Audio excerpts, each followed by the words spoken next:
গতকালকে কানাডা থেকে আমার একজন ভিউয়ার্স, সম্মানিত ভিউয়ার্স, উনি আমাকে কল করলেন। প্রথমে ওনার বিল্ডিং এর ডিজাইন সম্পর্কে জানতে চাইলেন, তারপরে ওনার বাজেট সম্পর্কে জানতে চাইলেন। লম্বা একটা কথোপকথনের পরে উনি হঠাৎ করে বললেন, ইঞ্জিনিয়ার সাহেব, আমি যে আপনাকে কনস্ট্রাকশন দিব, আমি কেন আপনাকে কনস্ট্রাকশন দিব? আমি অবাক হয়ে গেলাম, প্রশ্নটা আসলেই কেউ আজ পর্যন্ত আমাকে করেন নাই। আমি ওনাকে বলছি ফোনে, আমি চাচ্ছি এই বিষয়টা আপনাদের সাথে একটু শেয়ার করতে। আসলে সবারই জানা দরকার। হ্যাঁ, চলুন শুরু করি আজকের টপিক, কেন আপনারা আমাকে কনস্ট্রাকশন দিবেন। একটু খেয়াল করে দেখেন তো, আমি ইঞ্জিনিয়ার, আপনার বিল্ডিং ডিজাইন করলাম। ডিজাইন করার পরে আপনাকে একটা এস্টিমেট দিলাম। দেওয়ার পরে আপনি কি করবেন? প্রথমে আপনার কাজ কি? একজন কন্ট্রাক্টর হায়ার করা। তারপরে আপনার কাজ কি? তারপরে এই কন্ট্রাক্টর বিল্ডিংটা তৈরি করার জন্য রাজমিস্ত্রি যারা আসবেন তাদেরকে আপনি হায়ার করবেন। আচ্ছা বলেন তো, এই যে কন্ট্রাক্টর যাকে আপনি হায়ার করবেন, উনি কি প্রফিট স্যার আপনার কাজ করে দিবে? না, অবশ্যই না। তাহলে কি হচ্ছে? ধরেন আমি একটা এক্সাম্পল দিচ্ছি আপনাকে, জাস্ট একটা এক্সাম্পল। ধরেন উনি যদি 1 লক্ষ টাকার মধ্যে যদি 20,000 টাকা প্রফিট না করেন, ওনার পরিবার চলবে না। দেখা যাচ্ছে যে আপনি একটা সাইটের একজন কন্ট্রাক্টর হায়ার করে 20% প্রফিট দিচ্ছেন। এইরকম আপনার বিল্ডিংয়ে, আমি আর ইলাবোরেটলি বললাম না, যে অনেক ধরনের মিস্ত্রি আপনি হায়ার করবেন, টাইলস মিস্ত্রি, প্লাম্বার মিস্ত্রি, ইলেকট্রিক্যাল মিস্ত্রি, এরকম করে অনেক ডিপার্টমেন্ট আছে যেখানে আপনি লেবার হায়ার করবেন। প্রত্যেককে কিন্তু আপনি 20% করে ইন এভারেজ প্রফিট দিবেন। তো এটা গেল লেবার ওয়ার্ক। একটা বিল্ডিংয়ের আপনারা জানেন 40 to 45% লেবার কস্ট হয় টোটাল বিল্ডিংয়ের। বাকি রইল 60 বা 55%, যেটা ম্যাটেরিয়াল কস্ট।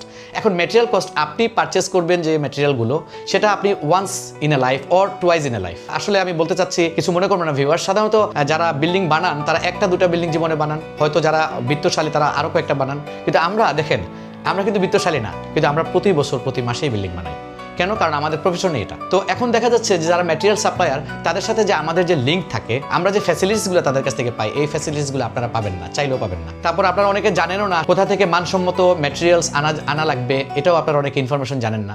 তো সেক্ষেত্রে হয় কি, যে আপনি এইভাবে মালামাল পারচেস করার ক্ষেত্রে আপনি কিন্তু 5 to 10% লস করেন। দেখা যাচ্ছে ওদিকের 40 to 45%-এর মধ্যে 20% সেভ হচ্ছে যদি আমি কনস্ট্রাকশন করি। কীভাবে হচ্ছে একটু পরে বলতেছি।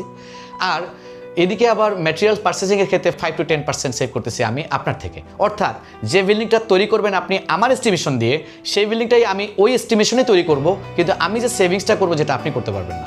এখন আমি সেভিংস করলাম যে পার্সেন্টেজ, এটারও 50% বা 40% আমি আপনাকে ব্যাক দিচ্ছি। আমি অনলি 10 to 15% প্রফিট দিচ্ছি আপনার কাছ থেকে। আশা করি বুঝতে পারছেন। এখন আমার কেন ওই 20% খরচ হবে না? দেখেন, এটা আমার একটা কোম্পানি, মমতা অ্যাসোসিয়েটস, আপনারা জানেন। এতদিন ধরে আপনারা আমার সাথে আছেন, আমার কাজগুলো দেখছেন। আমার আন্ডারে যারা কাজ করেন, ওয়ার্কার যারা আছেন, সবাই মাস্টার রোলে কাজ করেন।